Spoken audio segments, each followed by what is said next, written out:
Okay, yeah. I mean, I know a lot of people that got into similar situations who basically just start falling in love with their guns. And then there is, what's the name of the guy who shot himself? Plaxico Burress? Plaxico Burress, yeah.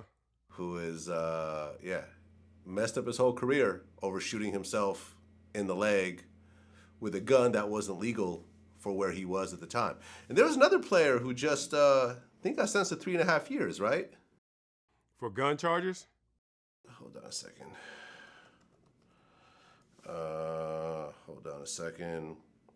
Here we go. It's an NBA player. Sebastian Telfair. Sentenced to 3.5 years. Yeah, man. You get reckless with it, man. You get desensitized. You start almost. That's why I don't let my son even walk around the house. He's going through a little issue right now because his friends at school go pow, pow, and run up to him. I don't even want to start them on that cycle of desensitizing what a gun really is because they don't know the impact. So I know it's play for them, but maybe it's post-traumatic stress for me. It ain't play. Right. And of course, you have the most famous one, Gilbert Arenas, who actually pulled out a gun in the locker room. Real talk.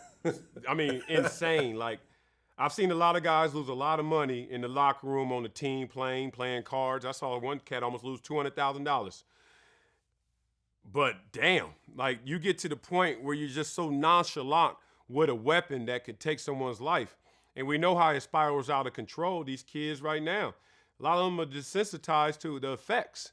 And then they lose their mind. Look, I've had blind rage before. I play football. I understand that when there's moments when you flash and black out, what's at your disposal is what's going to be used.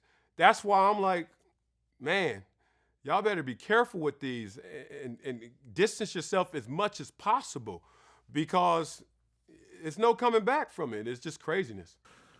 Well, right, because you actually talked about bringing your gun into the locker room. You know, what team was this for? Buffalo. The Buffalo Bills. Buffalo. I mean, imagine if an argument ensued and it started to escalate and you just blacked out and pulled your gun out on some Gilbert Arenas type shit. Yeah. That could have technically happened to you.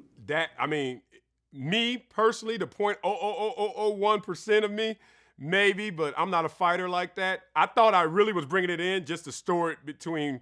I always thought danger was outside that locker room, but I had to bring it with me because I didn't know where I was going from practice or to practice. But I can't imagine there's a scenario where I would have pulled my gun. I can't imagine. Somebody walked up to me, you know who I was with last night? Who? Your girl. Like, even if he had pictures, okay, that's on her. Like, it's not, I'm not blasting the homie or the teammate, even though I could be disgusted.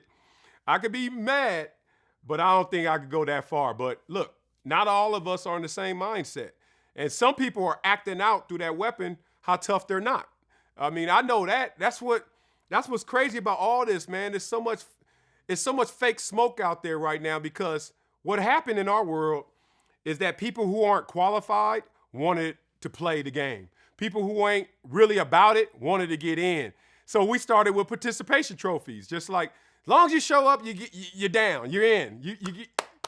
And people as adults now, with their criticisms, with them wanting to be involved in everything despite not really being qualified to do those things, they want a participation trophy. At least we tried. And then what's terrible being black is that when it's a black issue, everybody got to join in line. Like everybody got to get in one monolithic line and support.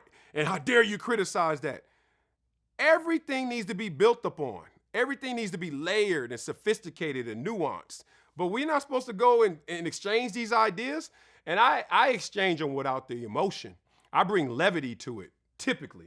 The Kaepernick thing I said before, I purposefully left the levity out because I wanted people to really understand what I was talking about. But of course, they misconstrued that. But, you know, when you reveal the game to somebody, the reason why they trip is because they realize there's only two responses. Either the game just got told to you and you're playing it right, or you're getting played in it. And a lot of people just realize they're getting played.